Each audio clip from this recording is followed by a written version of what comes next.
And once you're in a position where you no longer have to worry about cash flow or finances, that's where the real self-actualization starts to come into play, to where you can start to, develop your skills in your business and focus on real meaningful work. I am Christina Suter, and this is the Real Estate Breakthrough Show, where we talk about the reality of real estate, the mindset you need in order to face the reality of what it is, and tips and tricks to get you moving forward in investing. I am your host, Christina Suter. Today, I have with me Dek Bake, and I had to ask him how to say his name, guys, because you know I am not the best. Give me math, give me numbers, I am all over it.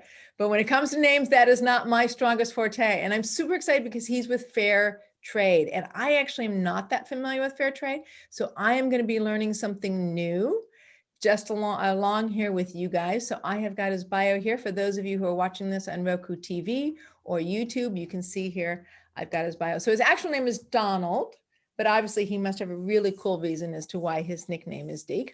Specializing in residential investment properties, Dek Bake brings a wealth of real estate expertise and unmatched negotiation skills to the Fair Trade real estate team. In his 12 years in the industry, he has forged a reputation as one of the most sought after investment brokers, completing over 2,500 transactions. Yes, 2,500, guys. That's more transactions than I've done in 30 years. And he's been at this for 12. And handling millions of dollars in investments. A former New York Giant who helped lead his team into victory in the Super Bowl 47 against the New England Patriots. Dek knows what it takes to succeed in all aspects of his life and career. His strong work ethic, infallible integrity, and relentless drive for finding the smartest investment opportunities enables him to deliver outcomes that consistently exceed his customers' expectations. Thank you and welcome to the show. So good to have you here. Yeah, thanks for having me on. No, I really do want to hear a little bit about your background. Like, give us a chance to understand, football to real estate, like how'd that work? It kind of worked out pretty well, actually. Once my football career was cut short, as most often are, I was kind of scrambling to look for the next path. And I wasn't the type of person that had a backup plan and didn't have one at the time my professional football career was over. And luckily, at the time, I had a mentor who pointed me in the right direction. It was out in Texas, and it was an old country guy, a guy named Mickey Tyner. And he said, Deke, if I had to make my fortune again, I would do it in real estate. And that's nice. Yeah. So I got my real estate license in Dallas, started practicing in Dallas, and then moved from Houston and then out to California over the past decade.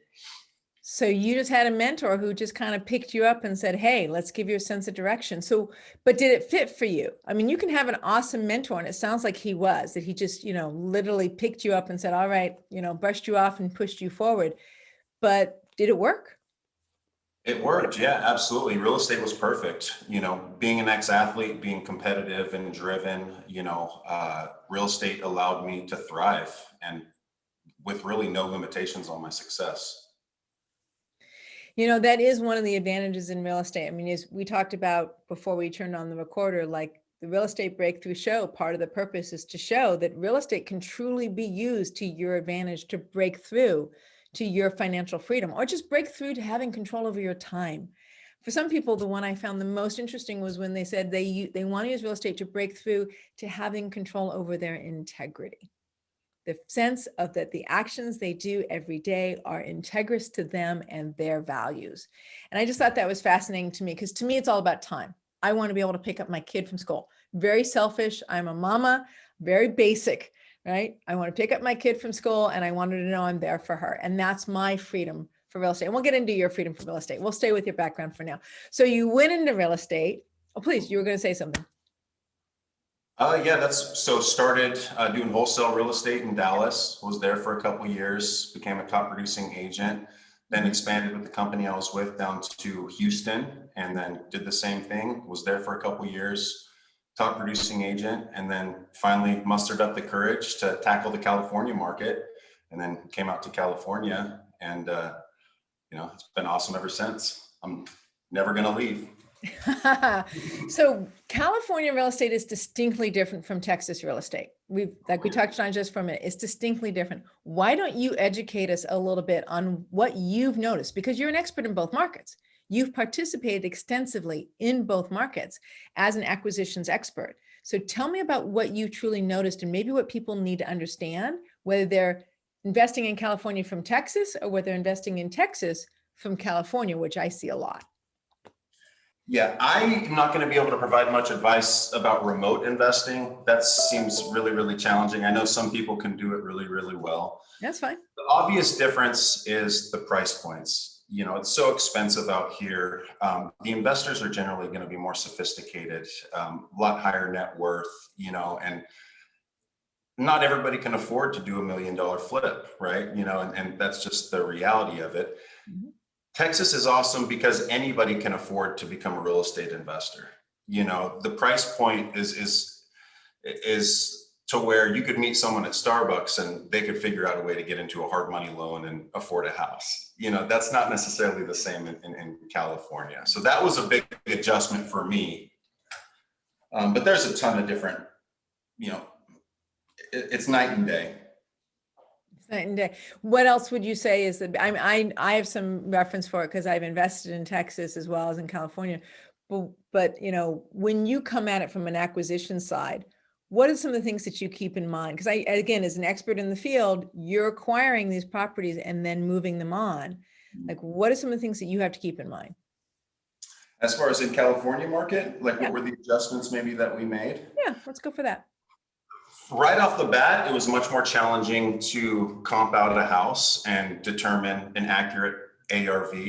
Texas was very, subdivision heavy, and it was all kind of cookie cutter houses. It was always very easy to comp out a house. Learning how to evaluate a view or some of these, different features California has to offer took some learning, and it's massive. I mean, we do deals throughout Inland Empire, Los Angeles, Ventura County to Orange County, and not growing up out here, it was challenging just to learn the landscape. Yeah, it's I'm gonna share screen here for a minute.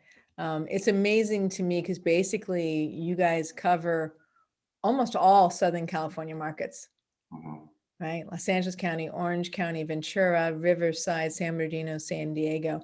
So basically, fair trade has brought itself as sort of the expert in that market. Now, fair trade is newer. I think you, if I have read the website correctly, you are a founder in fair trade. Why don't you tell me more about that? Yeah, that's correct. So we're only 9 months old now. We were founded in July 2020, right after the pandemic had started. Me and a few other real estate experts got together, and we had a similar vision on what we wanted to build and provide. And we knew that there was a pain and a problem in the market that needed to be solved. And that's what we're set out to do. Make the experience easier for sellers who don't want to deal with the open market and open houses. And then also make that experience easy and smooth for the investors who desperately need inventory, don't want to spend all of their time chasing deals, who would prefer to spend their time on the rehabs, the retail sales, and building their business. And so we're trying to solve both of those problems. Now, you guys probably bring with you a very strong Rolodex, because in my experience of observing acquisitions, right, it really is finding property, which is basically finding product, but knowing where to move that product to. Right? Because you don't want a bunch of product you're not going to be able to move on, because then the company isn't going to be successful. Right? So talk to me about the Rolodex and how important that is. And then maybe we'll talk about the front end in a minute. Well, the way the market is right now, it's all about finding the inventory. So everybody's battling from inventory. There's a scarcity. We haven't had many challenges finding investors or buyers. Okay. It's relatively easy they'll find us if the deal is good enough. But inventory has been a challenge. Okay. So really it's the front end that you feel like you're struggling with right now. I'd say we're doing pretty good, but that's the challenge I think that every investor or real estate professional is struggling with, is just the lack of inventory. Now, I know the Norris group, and so I was interviewing Bruce on one of my podcasts, And one of the things he said was, I think I asked, like, give me a tip or trick that you would, that you would want, that you think everybody should know about. And I think his answer was, if you don't have acquisitions, you don't have a company. If you're not capable of finding inventory, there's nothing you can do. Right. No, that's absolutely true. It's the most important process of the entire flip or, income property or development, right? I mean, if you buy it right and it's acquired correctly, there should be enough margin for error. Knock on wood. Knock on wood. There usually is, yeah. There usually is. I've done some flips and I've made money in flips and I've lost money in flips. So I can give you a litany on that, but let's not go into that one. Let's not go into that one right now. So so acquisition. So what, fair trade, okay. What do you guys do to handle and manage your acquisition funnel? Well, we try to cover every avenue that there is to buy properties. So we have a team of 37 agents. All of them have different niches or relationships or areas that they like to focus. We're heavy on the off-market properties. So we're marketing and soliciting directly to the homeowners. And we have relationships with, awesome agents and brokers and teams in the area that provide those pocket listings that a lot of times sellers don't want to deal with those headaches. Usually they want to just push that easy button. And I know, and if you've sold your house and it's the house you actually live in, it's uncomfortable thinking about having all of your neighbors in your house, looking at your house. And especially if your house isn't in, great shape, or you're proud of it, or, right. So you kind of let it go around the edges. Yeah, exactly. And so they're dealing with the end buyer, but they're also dealing with professionals because we're real estate agents and brokers. So they're getting, the high quality of service with the ease of dealing directly with an investor.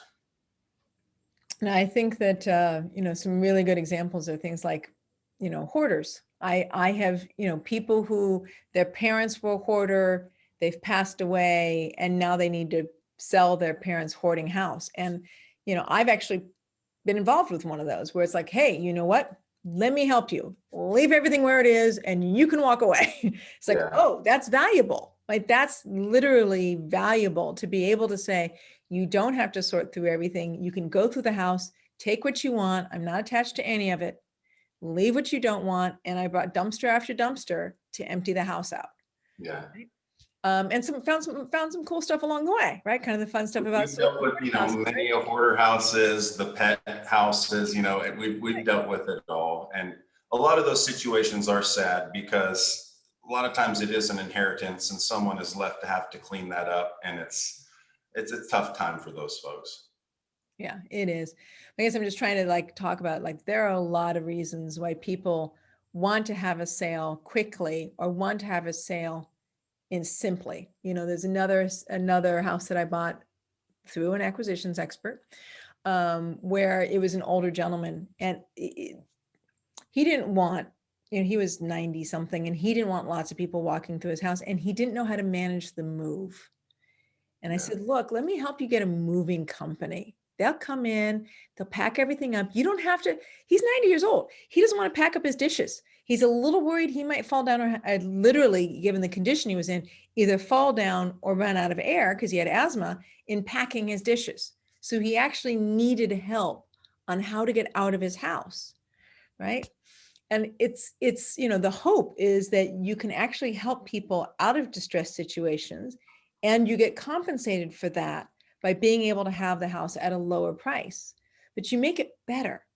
The point is that the ultimate desire is to make it better. You help them out of a difficult situation and you hook them up to somebody who can solve it. So tell me how your process works, because that's what's, I think, unique about fair trade. The way you guys manage that process, I think, is part of why your company's name is there. Like, it's in the company name, the way you guys want to manage that process.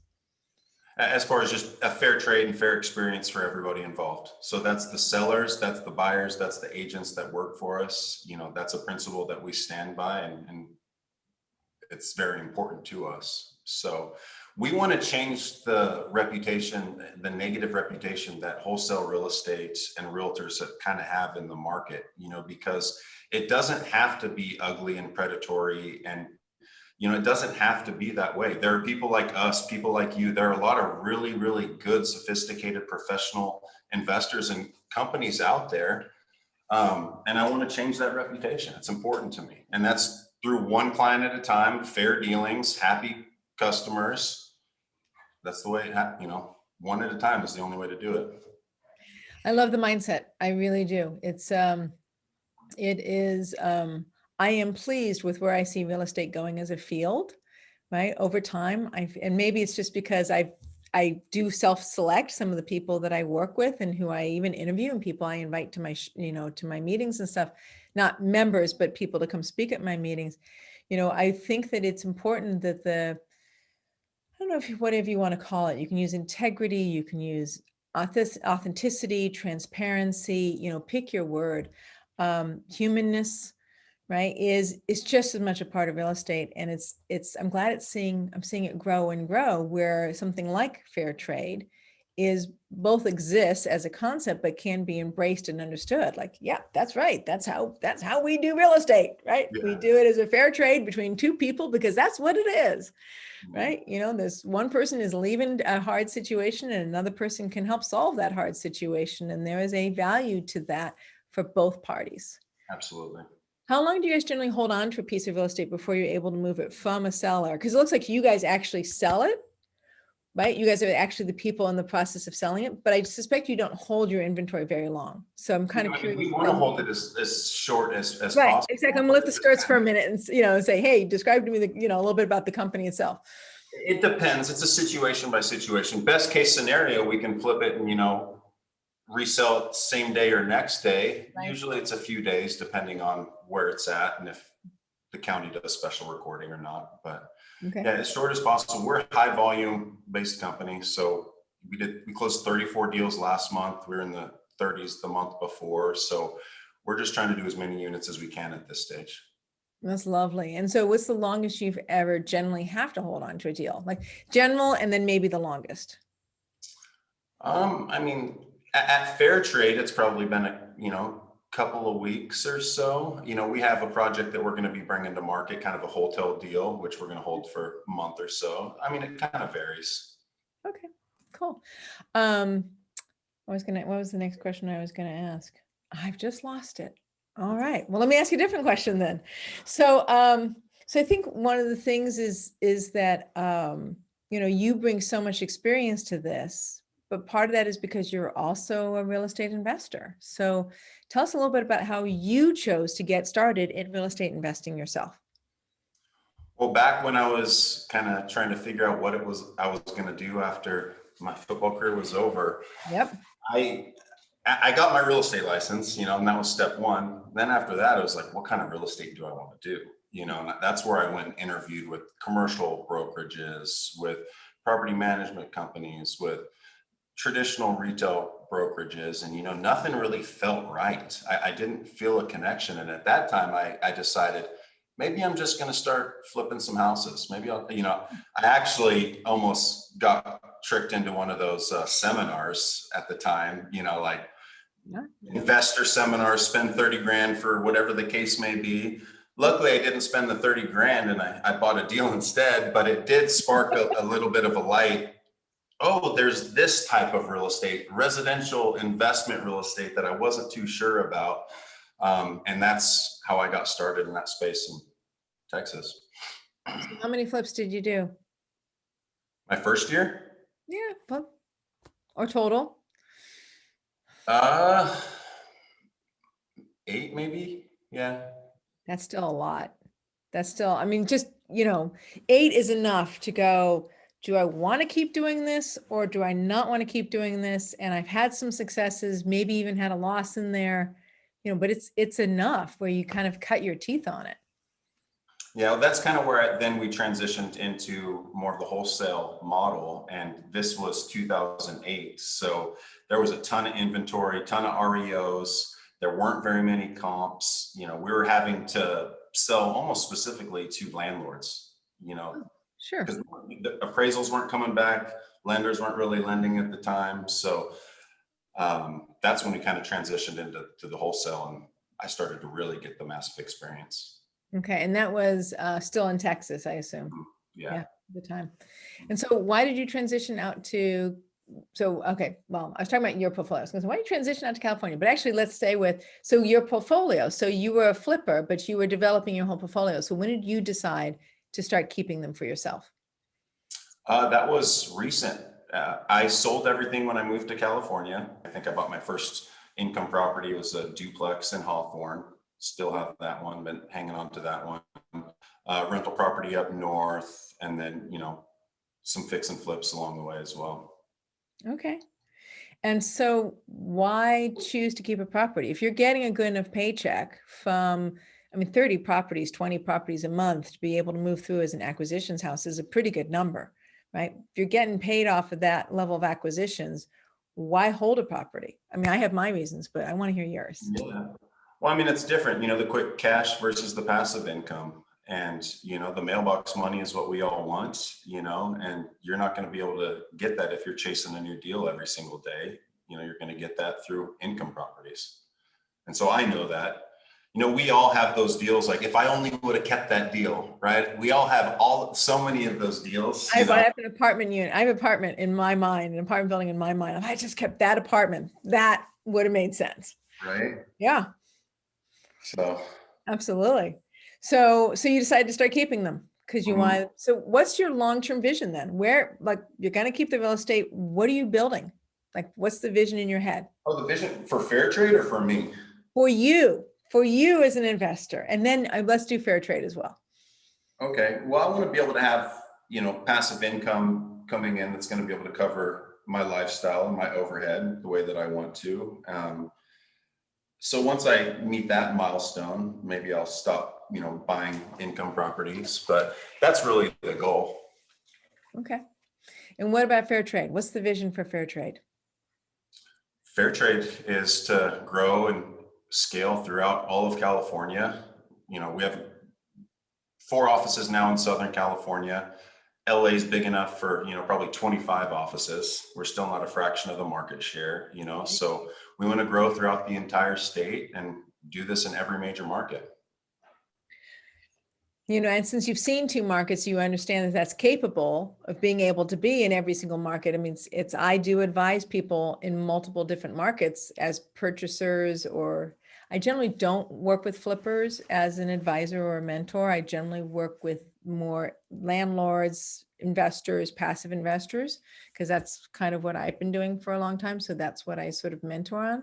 But still, there's a consistency across markets in that real estate is real estate. But as we started earlier in the show, there is an understanding of each market, really understanding the regional effects inside of each market. Yeah, absolutely. Yeah. So tell me about since you're an investor and an acquisitions expert, tell me about your worst story in real estate, because we all have one. You can't participate in real estate for very long before you have some story where something's really gone screwy on you. And it's just, I'll say words I cannot say at this moment. Okay. Yeah. There's a lot of them, real estate investing is risky, and especially dealing with distressed properties and homeowners and tenant situations. I'd say there's been a couple of different situations, but one that I remember early on when I first came out to California, we had purchased a house out in Eagle Rock. And at the time, coming from Texas, I wasn't very familiar with Eagle Rock and, the value or the demand. And I kind of just drove through the neighborhood and wasn't too sure. And, ended up underpricing the property by probably $100,000, just from the aesthetic drive through. And there wasn't a ton of comps going on at the time. But we ended up selling that property. And as we closed on it, we made the mistake of not doing a final verification walkthrough that the property was vacant. And we go there the next 3 days later, and there are 3 separate families there. And it took us about 3 months to get them out of the property, and, cost an arm and a leg. And, first coming to California from Texas and having to hang on to, a $500,000 house for that long, and then deal with the tenant laws on top of that was it was pretty challenging, but it taught me a lot. I will never, what Tell me not what to it do. taught you. Lily, tell me more about what it taught you. Like, what were the lessons that you learned? Like, I mean, that really is a good example of one of the major differences between Texas and California, the price point of the property, therefore the holding cost, and the tenant's laws. Yeah, rent control, tenant rights, completely different. In Texas, you can just get them out. I mean, we've never had issues with that, but it's much different out here. The cash for keys, all that I can understand. We've adapted and we made sense. It was just so new to me at the time. The lesson that I learned was do a final walkthrough before you close, before you fund, and before you release to record the deed.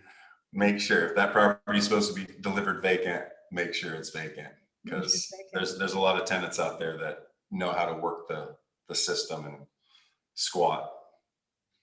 Were they squatters or were they actually tenants and the person that sold you the property? They were family members of the seller, so technically they were squatters. Nice. But I think they were kind of staying there, and the seller may not have been all the way forthcoming with us, Yes, so there's some combination of, right, got it. But in a situation like that, it was challenging for everybody involved. Those tenants too, because they had to find another place to live. So what we had to do was help them find other places to live, and it was tough. 3 different families, but we ended up doing it and getting the deal done. And you had to offer relocation fees to all of them? We did, yeah.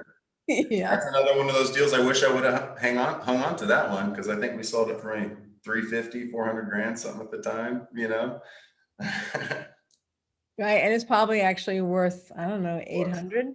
Yeah, for sure. Yeah, no, probably I could see that. Yeah, Hawthorne in particular is one of those. Who knew Hawthorne was going to be someplace that turns around? And it's all of LA. Has been highly compressed this whole time. So it's financial freedom. One of my pet peeves, one of my, I don't know if you want to call it pet peeve, because that's usually negative. One of my, heralding calls is that real estate is a pain, but it's also a really good way to build your financial freedom. And, you've been on real estate on both sides. You've been on real estate as a professional in acquisitions, and you've been on real estate in the side of being, a person who owns real estate and is using it to build your financial freedom. Why build passive income beyond being able to cover a paycheck? Like, what would that mean to you? If you could literally have your paycheck covered and you did not have to show up at the office ever again, what would that look like and what would it mean to you? That's a tough question. I'd probably still find something to do, because I'd drive my wife crazy. So I don't know if I'm ever going to be the personality that can fully retire, but it would certainly give me that peace of mind knowing that my bills are paid. And once you're in a position where you no longer have to worry about cash flow or finances, that's where the real self-actualization starts to come into play, to where you can start to, develop your skills and your business and focus on real meaningful work, and that's hard to do if you're worried about cash flow all the time. A lot of people don't ever even get to that phase of their life, to where that self-actualization, where it's all meaningful work and not even thinking about money. That's the goal. I love that. I really, really love that, because I've heard people try to talk to that at different times, obviously, because I do that question almost in every show. And I think you nailed it. Being able to fill one's life with meaningful work, right? It's not, because people are always like, oh, I'm not really going to retire. Right? None of us really, if you put in the work to develop a passive income portfolio, clearly you're somebody who's worked, right? You've directed your life. You've chosen to make a difference in your world. You've chosen to create the assets that you need through your sweat and your focus to develop a passive portfolio. So clearly you're somebody who is practicing self-leadership, working really hard, very dedicated. Like, it's not like you let it slide. And then what do you get to do? You nailed it. You nailed it. You get to choose to do something meaningful with your day and with your time. And meaningful might be meaningful for your family. Meaningful might be meaningful for others.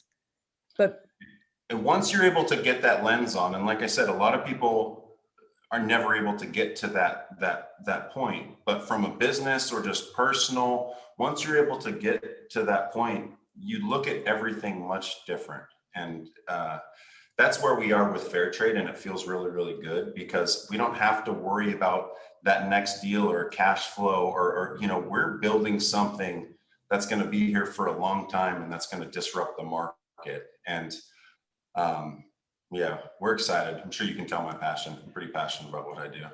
yes, I am. And I love the idea of fair trade being, when people think about acquisitions, they think about it in that form. I'm in distress.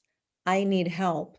There is some place I can go. I don't have to be hiding. I don't have to find it difficult. I don't have to resist my situation or the authenticity of just saying, okay, look, okay, this is more than I can manage, right? That there is a place where you can go where there is, a fair treatment that's going to happen. And I think, Bruce Norris has many, both know Bruce, and Bruce Norris has many of those stories. And I'm glad to see there's a whole company wrapping itself around that concept. Right? Yeah, no, I mean, absolutely. Reputation over revenue. It's our first principle. Nice. I like it. I like it a lot. So how do people want, I'm going to share screen again. How do people, if people want to get a hold of you, yes, there's the Fair Trade website, right? You can see it right here, fairtraderealestate.com.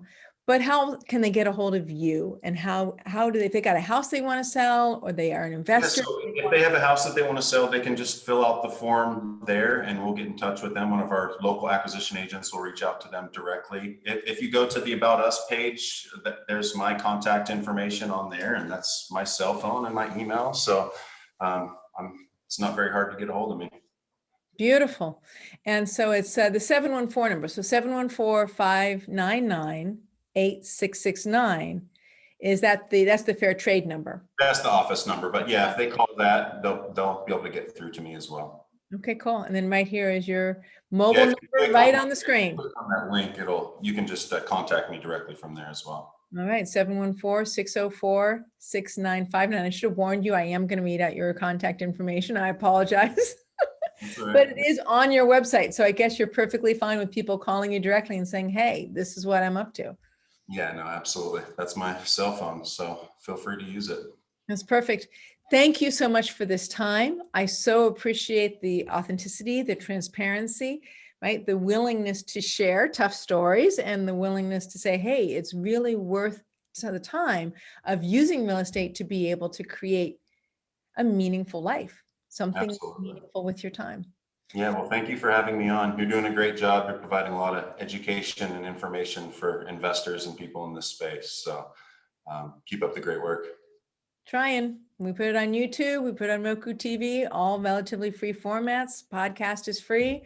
My real estate meetings cost $20. Okay, they have to pay for that at least. And I do have a mentorship program and a mastermind program. They do have to pay a little more for that, but I try to educate the new investor as much as possible, because I really do believe in what I say and what I've experienced, which is real estate really is your pathway to freedom. Absolutely. So thank you. This is Christina Suter with the Real Estate Breakthrough Show. Thank you so much for listening. You can find me on Roku TV, iHeartRadio, Spotify, iTunes, and Roku TV, and a couple other platforms. And you ChristinaSuter.com.